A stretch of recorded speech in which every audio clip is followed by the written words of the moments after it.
I'm coming down to Glenwood Springs on the Scout Trail, and I didn't go to the top of Lookout Mountain due to slushy snow and mud up at the top, but the lower section of the trail is in really good shape.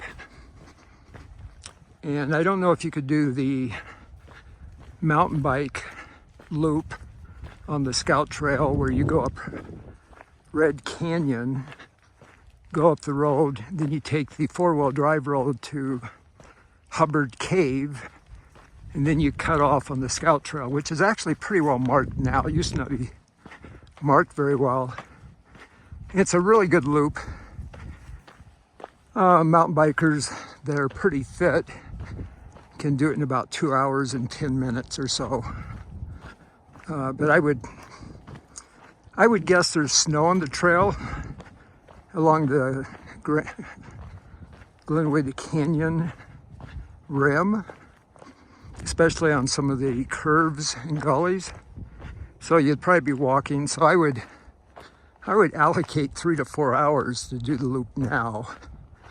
But by May 1st, if this weather continues, it will be in great shape for doing it in 2.5 hours. Yeah, you know, I'm guessing fit mountain bikers today probably can do it in an hour, probably an hour and a half. Yeah. People are getting better at mountain biking and fitter, and technology has changed with the bike, so yeah, probably an hour and a half. The ticks are out, and this is a good place to get ticks in the sagebrush and the scrub oak or gamble oak.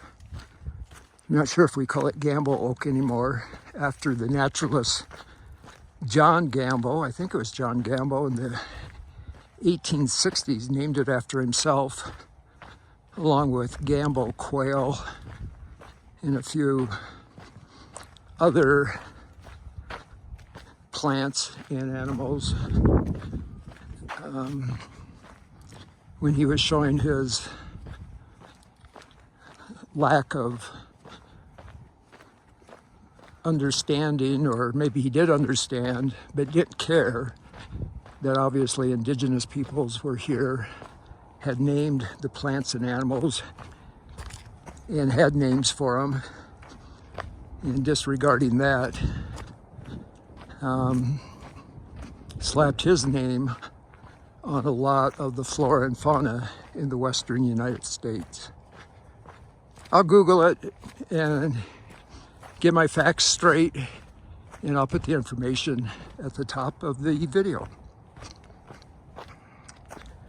Now I drop down on the switchbacks heading into Glenwood Springs.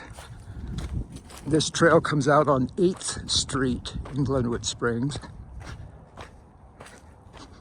And again, it's just another spectacular spring day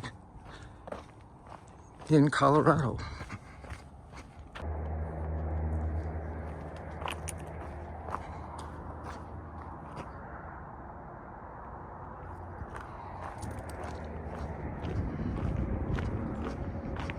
This is another trail that Roaring Fork Outdoor Volunteers has done a tremendous amount of work on, along with the city of Glenwood Springs trail crews. Up above that sign is Forest Service, BLM. I think it's mainly Forest Service. And Roaring Fork Outdoor Volunteers does a lot of work with the White River National Forest, which is the national forest surrounding Glenwood Springs and Aspen, Basalt, and there's a lot of holdings in there too of the Bureau of Land Management, Colorado State Parks and Wildlife, and Pickens County Open Space, and even Garfield County has open space. So there's a tremendous amount of public lands. I'm not even naming all of them at all.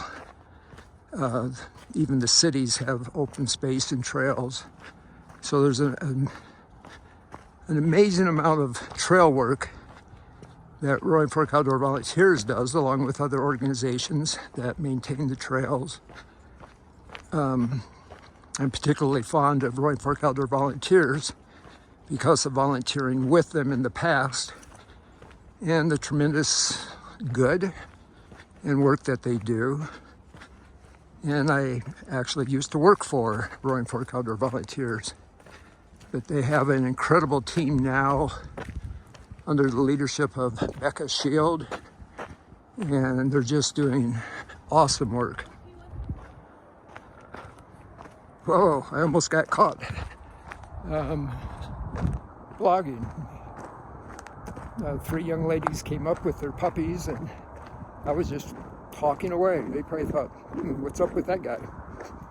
Anyway, again, this is just a beautiful trail, and it always impresses me that there's so many trails like this right out of the town of Glenwood Springs, right out of the town of Aspen, Basalt, places you can go hiking. Carbondale is the same way. And there's the town of Glenwood Springs, the Colorado River, and Interstate 70.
Well, I'm at the bottom of the Scout Trail, and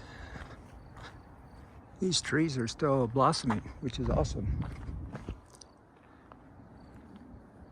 But it was a good hike. It's a wonderful trail.